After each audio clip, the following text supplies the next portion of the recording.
En cet instant, laissons tous ceux qui est à l'extérieur s'arrêter. Relaxez-vous et respirez. Demandez-vous, dans le vaste univers des pensées, où vagabonde votre esprit? Lutte-t-il contre les fantômes du passé ou est-il consumé par les soucis concernant un futur incertain? Nous laissons souvent notre esprit être dominé par des préoccupations qui n'existent pas vraiment, dépensant de l'énergie pour d'innombrables choses qui ne se sont pas produites. Cela nous amène à un défi. Pouvez-vous consacrer 1 minute, 1 heure, voire une journée à vraiment ne pas vous soucier des choses qui n'ajoutent pas de valeur à votre vie? Pour y parvenir, nous vous invitons à vous lancer dans un voyage pour explorer les 13 principes immuables, des leçons intemporelles qui vous aideront à réaliser que le désir incessant de choses externes est le signe d'un manque intérieur. Cherchez l'amour, la sécurité et l'expression de soi, tout en partant de vous-même. Des désirs flous ne mèneront qu'à un esprit agité et à une vie chaotique. Nous vous mettons au défi non seulement de regarder cette vidéo pour apprendre, mais aussi d'être témoin de votre transformation. Il ne s'agit pas simplement d'acquérir des connaissances, il s'agit de renouveler votre vie. Et lorsque la vidéo se termine, nous vous exhortons à essayer un principe et à l'appliquer à votre vie quotidienne pendant 1 semaine. Prenez note des changements que vous ressentez et partagez-les avec nous. Pratiquez-le dès maintenant. Maîtrisez l'art de l'indifférence et découvrez la véritable liberté de l'âme. 1. Le silence est d'or. Le célèbre philosophe Épictète a dit un jour que nous avons 2 oreilles et 1 bouche, afin que nous puissions écouter 2 fois plus que nous parlons. Épictète ne donnait pas seulement un simple conseil, mais ouvrait également une leçon profonde sur le stoïcisme. Écoutez plus que vous ne parlez. Avant de communiquer, demandez-vous, est-ce vrai?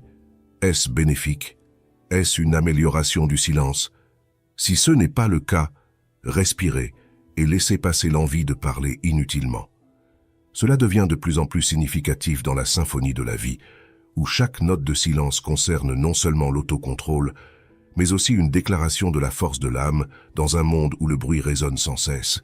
Choisir le silence affirme non seulement le pouvoir de l'autorégulation, mais embrasse aussi la paix intérieure, une forteresse invulnérable au chaos extérieur. Le silence n'est pas l'indifférence ou l'apathie, mais une décision consciente de ne pas laisser le bruit du monde perturber notre âme. En pratiquant le refus de réagir précipitamment et en gardant son espace mental inviolé, nous maintenons l'équilibre spirituel et mental dans toutes les circonstances. Pratiquer le silence nécessite une conscience de soi et une patience illimitée. Face à la critique ou au manque de respect, choisir le silence n'est pas simplement un refus de s'engager dans des arguments sans but, mais aussi une expression de force et de tranquillité. Dans ces moments, le silence devient une arme puissante, nous protégeant des distractions et gardant nos âmes orientées vers des objectifs nobles. Ainsi, en maintenant le silence face aux défis, nous renforçons non seulement notre force intérieure, mais améliorons également la liberté spirituelle. Nous apprenons non seulement la valeur d'écouter les autres, mais aussi de nous écouter nous-mêmes.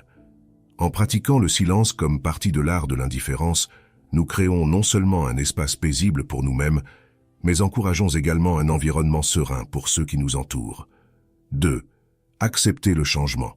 Comme une rivière, la vie coule continuellement vers l'avant, et même si nous pouvons sortir de la berge pour entrer dans le courant, l'eau qui passe sous nos pieds ne sera jamais la même que celle qui a coulé auparavant, même pour un instant fugace. Le changement n'est pas seulement l'essence de la vie, mais aussi une loi de l'univers, une vérité perpétuelle que le stoïcisme nous enseigne non seulement à accepter, mais aussi à embrasser. Mais la question se pose, comment acceptons-nous le changement? La réponse réside dans les 4 étapes suivantes. Une prise de conscience profonde du changement est la première étape de ce voyage.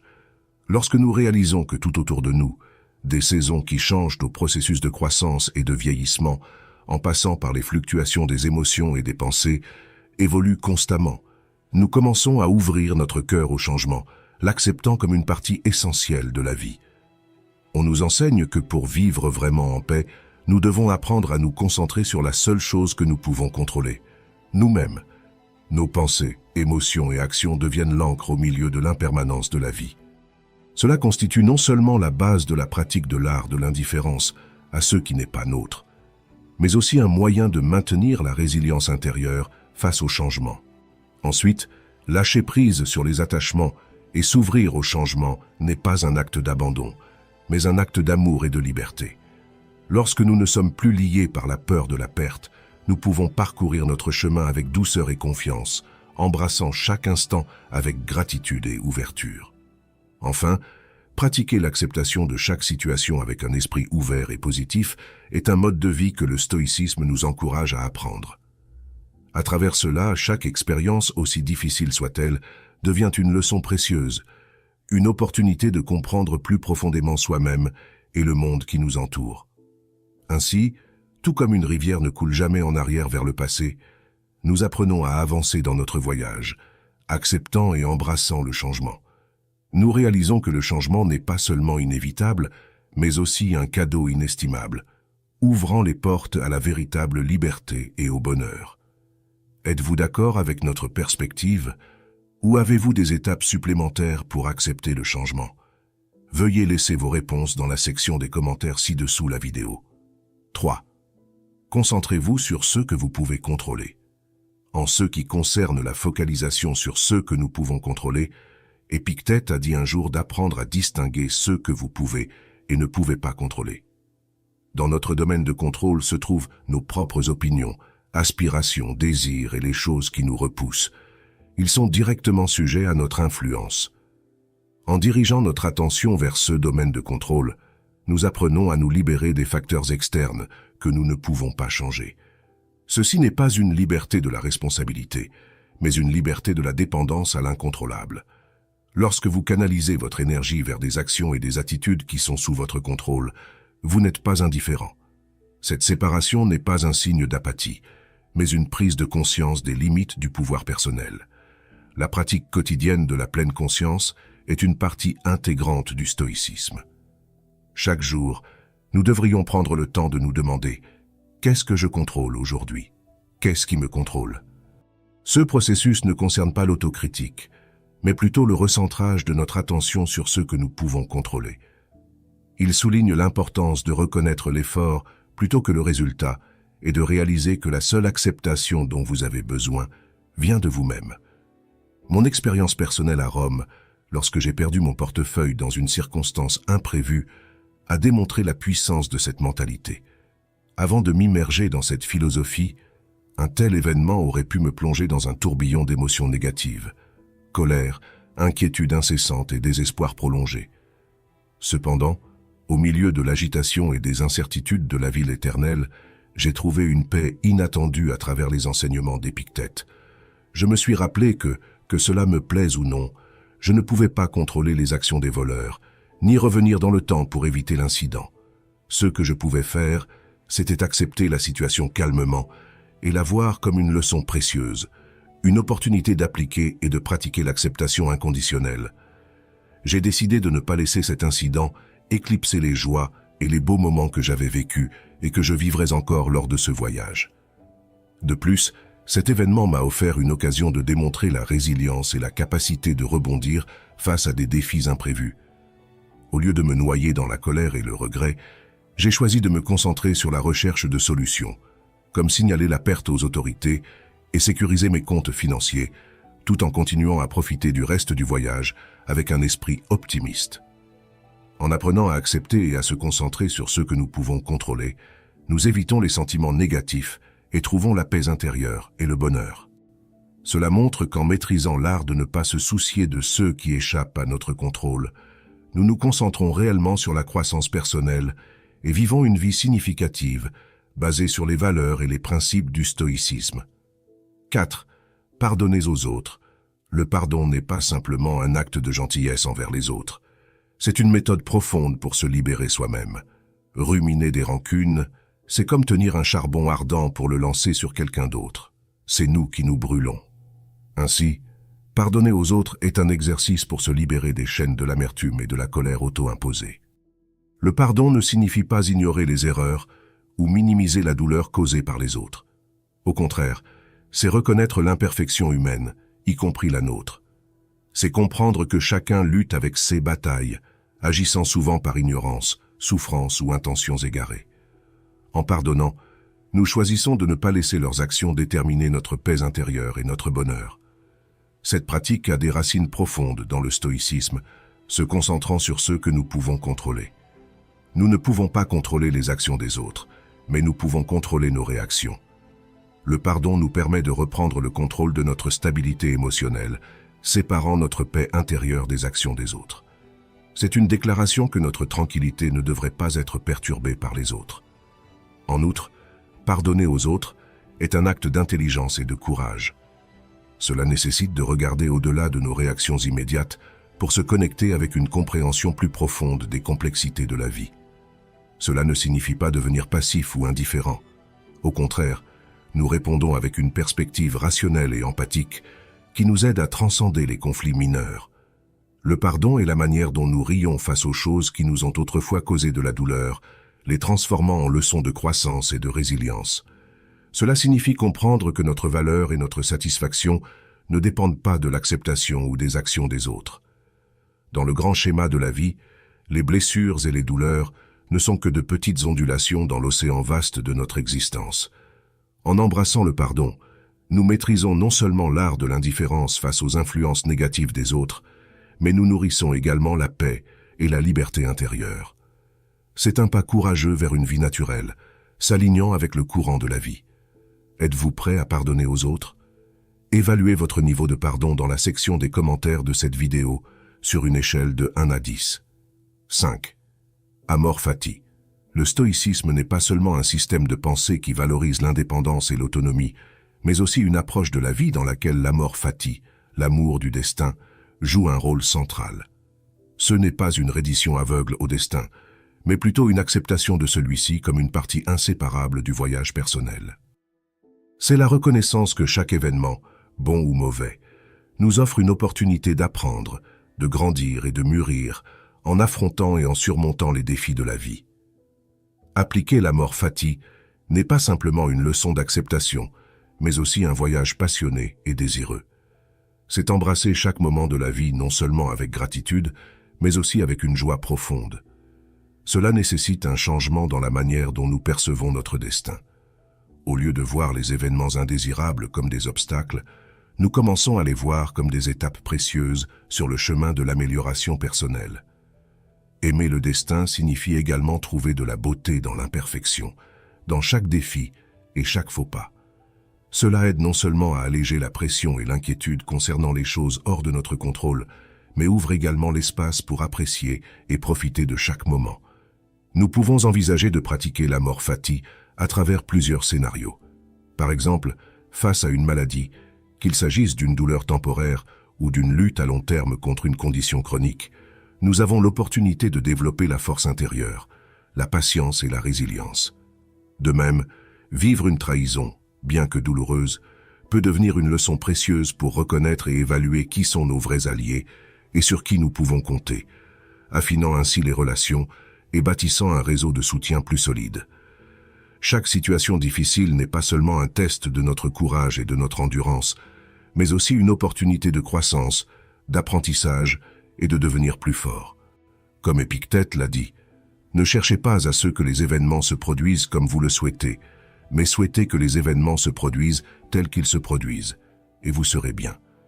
C'est l'essence de l'amor fati, non seulement l'acceptation, mais aussi la recherche et l'embrassement des leçons de valeur et des opportunités cachées dans chaque expérience, nous guidant sur le chemin du développement personnel et spirituel.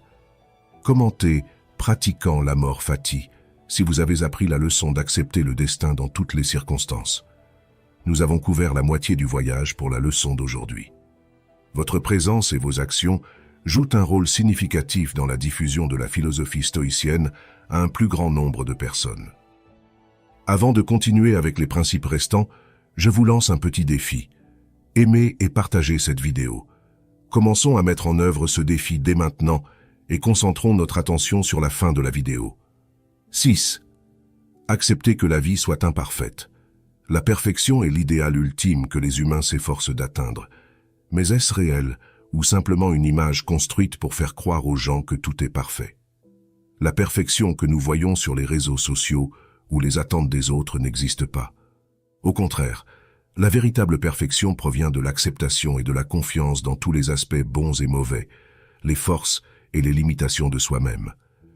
S'efforcer de la perfection nous prive non seulement de choses précieuses telles que l'individualité, l'estime de soi et la dignité, mais nous écrase également avec la fausse croyance que nous ne pouvons pas atteindre l'idéal parfait que nous avons imaginé dans nos esprits. L'imperfection n'est pas un problème.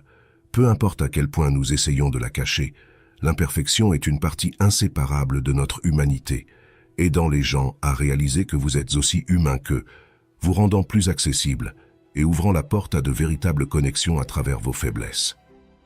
Dans le contexte du perfectionnisme, accepter une vie imparfaite est non seulement une leçon d'humilité, mais aussi un chemin vers la liberté spirituelle. Lorsque nous cessons d'essayer de contrôler des choses au-delà de notre capacité et commençons à nous concentrer sur le développement personnel, nous apprenons non seulement à vivre contents de ce que nous avons, mais découvrons également le pouvoir de l'acceptation. Embrasser l'imperfection nous aide également à réaliser que chaque expérience, succès ou échec, nous fournit des leçons précieuses. Au lieu de voir les échecs comme des signes d'imperfection, nous apprenons à les considérer comme des opportunités de croissance et de renforcement. En acceptant l'imperfection et en affrontant la vie avec courage, nous trouvons non seulement un sens et un but dans la vie, mais apprenons également à chérir chaque moment, chaque relation et chaque leçon que la vie offre. C'est l'art de ne pas se soucier de la perfection, une leçon importante que le perfectionnisme veut que nous apprenions et appliquions à notre vie quotidienne. 7. La perspective est tout. L'empereur romain et philosophe stoïcien Marc Aurèle a dit un jour « Si vous êtes perturbé par quelque chose d'externe, la douleur n'est pas due à la chose elle-même, mais à votre estimation de celle-ci, et cela, vous avez le pouvoir de révoquer à tout moment. » Les mots de Marc Aurèle nous rappellent le pouvoir de la perspective et de l'état d'esprit dans la gestion des situations difficiles. Face à des événements douloureux, nous avons souvent l'impression que la douleur vient des circonstances extérieures, de ce qui se passe autour de nous. Mais il croyait qu'en réalité, la douleur n'est pas causée par l'événement lui-même, mais par la manière dont nous l'évaluons, et cela peut être changé et retiré à tout moment. Ici, nous ouvrons une porte à une compréhension plus profonde du pouvoir de la pensée et de la perspective dans la construction de nos vies. Lorsqu'un événement malheureux se produit, au lieu d'être emporté par des émotions et des réactions immédiates, nous pouvons faire une pause et nous demander « Quelle est ma perspective sur cet événement? Puis-je le voir différemment ?» Prenons l'histoire de Marc. Un jeune écrivain, Marc avait juste achevé son premier roman et était plein d'espoir de le soumettre aux éditeurs. Cependant, après plusieurs rejets, il a commencé à douter de son talent. Chaque rejet ressentait comme un coup de poignard dans l'estime de soi de Marc. Toutefois, dans la situation de Marc, le stoïcisme le conseille à envisager sa situation d'un nouvel angle. Il devrait se demander si ces rejets reflètent réellement la valeur de son travail, ou s'ils font simplement partie du processus que chaque écrivain doit traverser. Marc réalise qu'il ne peut pas contrôler les réactions des éditeurs, mais il peut contrôler sa propre réponse à la situation et décide de continuer à améliorer son travail. Au lieu de laisser les rejets diminuer sa confiance, Marc choisit de les voir comme des opportunités d'apprentissage et de croissance. Il continue d'écrire jour après jour et cherche des retours constructifs de la part de la communauté des lecteurs et des critiques. Avec le temps, le roman de Marc est finalement accepté par un éditeur réputé. Ainsi, ce ne sont pas les situations extérieures qui nous font souffrir, mais plutôt la manière dont nous les évaluons et y répondons. Notre décision sur la façon de percevoir et de gérer chaque situation est le facteur déterminant pour le véritable bonheur et la paix dans la vie. 8. Memento mori. Chaque personne a sa propre vie et son destin, mais tous partagent une chose en commun. Ils doivent mourir. Certes, personne ne peut échapper à l'appel de la mort, mais doit-on la craindre? L'empereur romain et philosophe Marc Aurèle a écrit « Ce n'est pas la mort qu'un homme doit craindre, mais il doit craindre de ne jamais commencer à vivre. » Réfléchissant sur les mots d'Aurèle, le proverbe ancien Memento mori nous rappelle la mort, nous incitant à mieux vivre en conséquence. Memento mori n'est pas un rappel teinté de pessimisme, mais plutôt un appel à rediriger notre attention vers le plaisir de chaque instant de la vie, être reconnaissant pour chaque souffle et se concentrer sur ceux qui comptent vraiment. Cela nous aide à réévaluer ce qui nous préoccupe habituellement tous les jours, remettant en question si ces choses méritent vraiment notre temps et notre énergie. En acceptant la vérité que chacun de nous a une fin, nous commençons à comprendre qu'il n'y a pas besoin de s'inquiéter des jugements ou du manque de respect des autres. Cela nous libère de la pression de répondre aux attentes des autres et nous encourage à vivre une vie authentique et significative à notre manière. Memento Mori est aussi un rappel de se concentrer sur le développement personnel et de cultiver des relations significatives. Sachant que la vie n'est pas éternelle, nous sommes encouragés à rendre chaque jour précieux en se concentrant sur la création de différences positives et en laissant un héritage durable. Finalement, Memento Mori nous pousse à vivre avec humilité et gratitude, reconnaissant que chaque moment de la vie est précieux et ne devrait pas être gaspillé en inquiétudes futiles ou en quête de validation extérieure. Nous sommes rappelés que pour vivre une vie pleine et significative, nous devons nous souvenir que nous vivons non seulement pour nous-mêmes, mais aussi pour ceux qui nous entourent et notre communauté. Avec le principe Memento Mori, nous avons fixé un défi pour commenter tout ce qui peut surmonter la peur de la mort. Laissez votre commentaire, car cela n'encourage pas seulement vous-même, mais aussi les autres. 9. Vivez simplement. Sénèque a déjà parlé de la simplicité en disant « Ce n'est pas l'homme qui a trop peu, mais celui qui désire plus, qui est pauvre. » J'ai toujours ressenti que la vie n'est pas aussi difficile et épuisante que nous l'imaginons souvent. Nous avons souvent l'impression que la vie est dure parce que nous nous chargeons de trop et fixons des attentes irréalistes. En effet, nous nous perdons souvent dans le labyrinthe de la comparaison et de la compétition, nous efforçant toujours de posséder plus, de faire plus et d'atteindre plus. Cependant, en choisissant de vivre plus simplement, vous réaliserez que le bonheur n'est pas le résultat de l'accumulation, mais la capacité de vivre dans le présent, d'apprécier ce que vous avez et de ne pas être hanté par ce qui vous manque. Vivre simplement nous aide à réduire notre concentration sur les choses externes et à minimiser les besoins matériels et les attentes irréalistes, réduisant ainsi le stress et l'anxiété. Lorsque l'âme est libérée du fardeau de la possession et du désir, nous avons plus d'espace pour nous concentrer sur le développement personnel, cherchant la satisfaction et le bonheur en nous-mêmes. À travers la vie simple, nous apprenons à accepter et à être contents de la vie présente, non pas en abandonnant tout, mais en valorisant et en se concentrant correctement sur ce qui compte vraiment.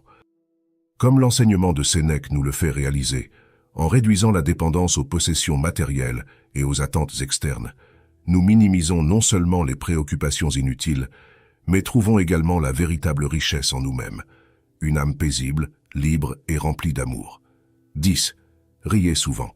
Le rire fréquent n'est pas simplement un acte de divertissement, mais aussi un moyen puissant de combattre les chocs et les défis de la vie.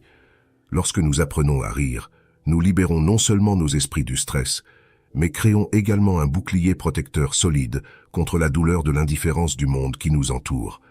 La vie n'est pas toujours lisse et facile. Nous faisons souvent face à des défis indésirables, à des ennuis inattendus et à des chocs imprévus.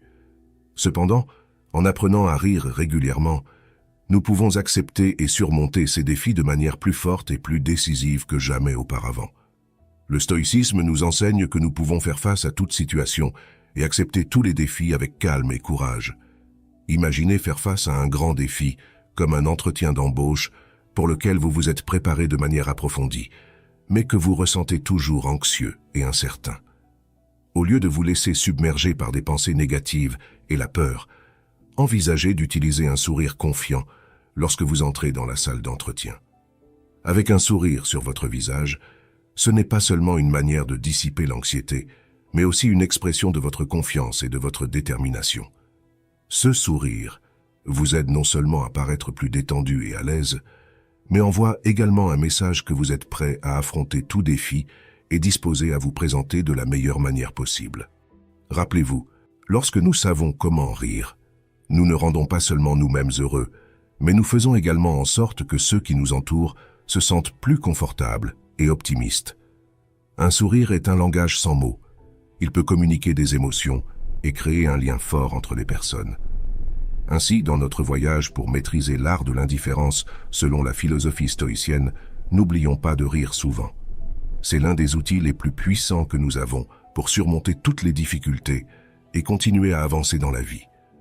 Laissez votre sourire être votre arme dans la bataille contre le manque de respect et les défis que la vie présente. 11. Cultivez la gratitude.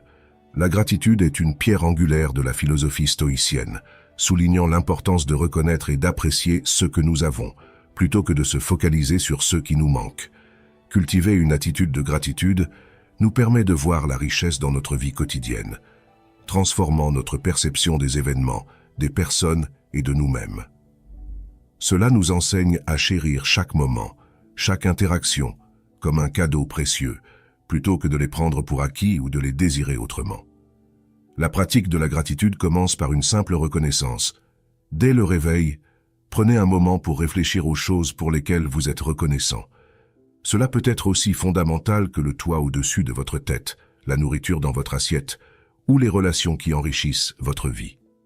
En dirigeant consciemment notre attention vers ces aspects positifs, nous modifions notre dialogue intérieur de l'incentré sur le manque et la désillusion, à un discours rempli d'appréciation et de satisfaction. La gratitude nous encourage à accepter la vie telle qu'elle est, avec toutes ses imperfections et ses beautés. En reconnaissant la valeur dans le petit et le grand, nous ouvrons notre cœur à une joie plus profonde et à un sens renouvelé du but. Cela nous aide à développer une résilience face aux défis, en sachant que chaque expérience, qu'elle soit perçue comme positive ou négative, contribue à la richesse de notre voyage. De plus, exprimer notre gratitude aux autres renforce les liens et favorise une communauté de soutien et d'empathie. Que ce soit par un simple merci, un geste de gentillesse ou l'expression d'appréciation pour la présence de quelqu'un dans notre vie, ces actes de gratitude tissent un réseau de connexions humaines plus profondes et significatives. Enfin, la gratitude nous ancre dans le présent, nous rappelant que le bonheur ne réside pas dans la quête incessante du plus, mais dans la capacité à apprécier pleinement ce que nous avons ici et maintenant. En cultivant la gratitude, nous embrassons pleinement l'art de l'indifférence aux désirs superficiels et matérialistes, trouvant une paix et une satisfaction authentique dans les simplicités et les vérités de la vie. 12. Pratiquer la bienveillance envers soi. Dans la poursuite de la vertu et de la sagesse, la bienveillance envers soi-même émerge comme un principe essentiel du stoïcisme, nous rappelant l'importance de traiter notre esprit et notre corps avec respect et compassion. Ce principe souligne que le développement personnel et la croissance spirituelle commencent par une attitude aimante et compréhensive envers nous-mêmes. Pratiquer la bienveillance envers soi implique de reconnaître nos limites, d'accepter nos erreurs et d'apprendre de nos échecs sans autocritique sévère ou jugement. Cela signifie de se donner la permission d'être imparfait et de comprendre que l'échec fait partie intégrante du processus d'apprentissage et de croissance. En cultivant une approche bienveillante envers nous-mêmes, nous créons un environnement intérieur propice à l'exploration, à la prise de risque et à l'innovation sans la peur d'être jugé.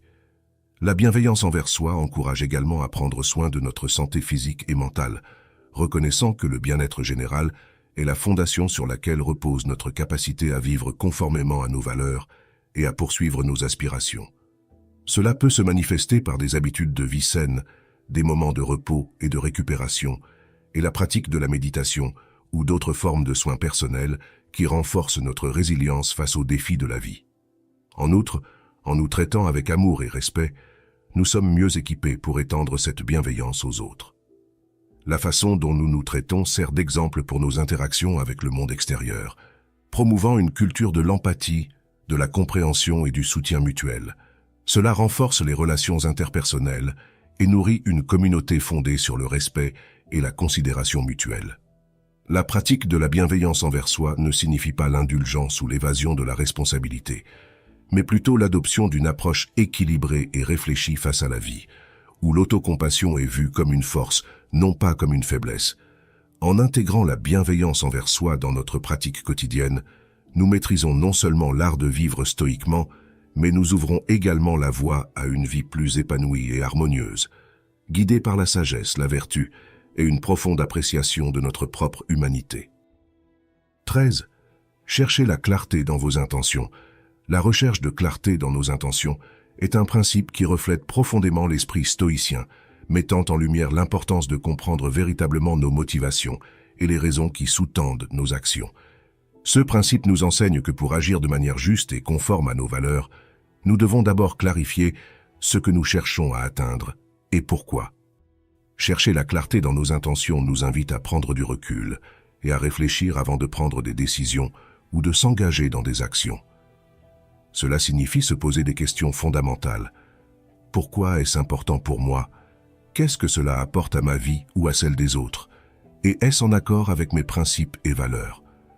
En répondant honnêtement à ces questions, nous nous alignons avec notre essence et assurons que nos efforts sont dirigés vers des buts significatifs et authentiques. Ce principe encourage également à distinguer les désirs superficiels des aspirations profondes. Dans un monde où les distractions abondent et où les influences externes peuvent facilement nous égarer, avoir une intention claire agit comme un phare, guidant nos choix et nos actions vers ce qui est véritablement enrichissant et en résonance avec notre être intérieur. La clarté dans nos intentions favorise une vie plus intentionnelle et concentrée, où chaque action est empreinte de sens et de but. Cela permet d'éviter la dispersion des énergies et assure que nos ressources, temps, efforts, attention, sont investis dans ceux qui nous élèvent et contribuent positivement à notre entourage. De plus, en cultivant la clarté de nos intentions, nous devenons plus résilients face aux défis et aux revers. Comprendre profondément pourquoi nous poursuivons certains objectifs nous donne la force de persévérer quand les choses se compliquent, en trouvant motivation et inspiration dans notre vision et nos valeurs fondamentales. En intégrant la recherche de clarté dans nos intentions à notre pratique stoïcienne, nous enrichissons non seulement notre parcours personnel vers la sagesse et la vertu, mais nous tissons également des liens plus authentiques et significatifs avec les autres, basés sur une compréhension mutuelle et un respect des parcours individuels vers la réalisation de soi. 14. Cultiver la résilience face à l'adversité.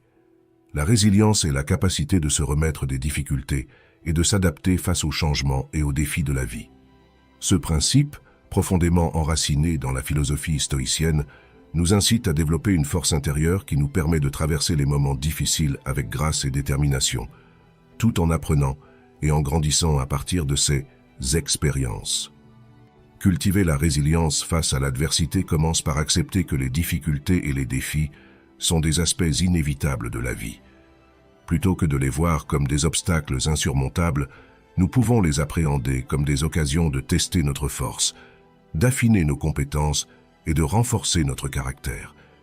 Cette acceptation transforme notre perception des défis, passant d'une vision négative à une perspective où chaque difficulté est une opportunité de développement personnel. La résilience implique également la capacité de maintenir un équilibre émotionnel face aux revers. Au lieu de succomber au désespoir ou à la frustration, les stoïciens nous encouragent à adopter une attitude de calme et de réflexion, nous rappelant que nous avons le pouvoir de choisir comment nous répondons aux circonstances extérieures. En restant centrés et en gardant une perspective rationnelle, nous pouvons naviguer à travers les tempêtes de la vie avec un esprit clair et un cœur courageux. De plus, la résilience est nourrie par la foi en notre propre capacité à surmonter les épreuves. Cela implique de se faire confiance et de croire en notre potentiel, même quand les choses semblent sombres. En cultivant une confiance en soi inébranlable, nous sommes mieux préparés à faire face à l'adversité et à rebondir après les échecs. Enfin, la résilience est renforcée par le soutien des autres. Les stoïciens reconnaissent l'importance de la communauté et de l'entraide dans le voyage de la vie. En nous entourant de personnes qui nous soutiennent et nous encouragent, et en offrant à notre tour notre soutien aux autres, nous construisons un réseau de résilience collective qui nous aide à surmonter les défis plus efficacement. Cultiver la résilience face à l'adversité nous permet non seulement de survivre dans les moments difficiles, mais aussi de prospérer et de trouver un sens et une joie profonds dans le processus de surmontement des défis. C'est en embrassant pleinement ce principe que nous pouvons vivre une vie stoïcienne riche, épanouie et résiliente. 15. Embrasser la simplicité volontaire. Adopter une simplicité volontaire est un principe qui nous invite à réduire notre dépendance aux désirs matérialistes et à apprécier la richesse de la simplicité dans notre vie quotidienne. Ce concept, qui trouve un écho profond dans la philosophie stoïcienne, encourage à vivre de manière plus intentionnelle, en se concentrant sur ce qui est essentiel et en laissant de côté le superflu. La simplicité volontaire n'implique pas nécessairement de mener une vie austère ou de renoncer à tout confort, mais plutôt de reconnaître et de prioriser nos véritables besoins par rapport aux désirs dictés par la société de consommation. Cela signifie faire des choix conscients sur la manière dont nous utilisons nos ressources, temps, énergie, argent, pour enrichir notre vie et celle des autres, plutôt que de poursuivre sans fin l'accumulation de biens matériels. En embrassant la simplicité volontaire, nous apprenons à apprécier la beauté et la satisfaction que l'on peut trouver dans les aspects les plus simples de la vie, comme la nature, les relations humaines et les petites joies du quotidien. Cette approche nous aide à cultiver un sentiment de gratitude pour ceux que nous avons, au lieu de nous attarder sur ceux que nous n'avons pas, ou ceux que nous pensons devoir avoir pour être heureux. La simplicité volontaire offre également une opportunité de réfléchir sur nos valeurs et sur ceux qui comptent réellement pour nous. En définissant clairement nos priorités, nous pouvons mener une vie plus alignée avec nos principes. Une vie où chaque décision et chaque action est guidée par une intention profonde et significative, plutôt que par des impulsions passagères ou des influences extérieures. De plus, en réduisant notre empreinte matérielle et en choisissant la simplicité, nous contribuons également à un monde plus durable et plus équitable. La simplicité volontaire nous encourage à reconnaître notre interconnexion avec les autres et avec l'environnement, et à agir de manière responsable pour le bien-être de notre planète et de ses habitants.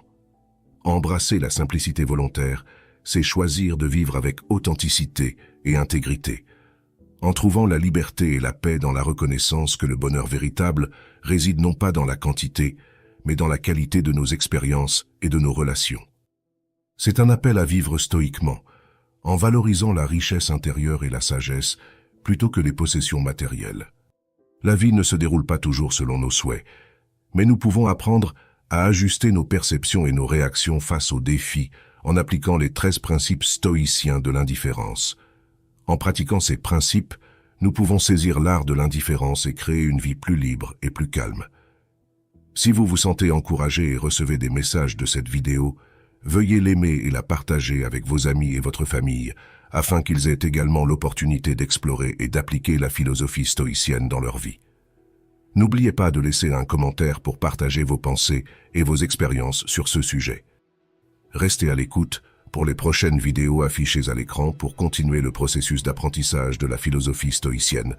Et n'oubliez pas de vous abonner à notre chaîne pour ne pas manquer les dernières vidéos et comment les appliquer dans la vie quotidienne. Merci de regarder et à bientôt dans les prochaines vidéos.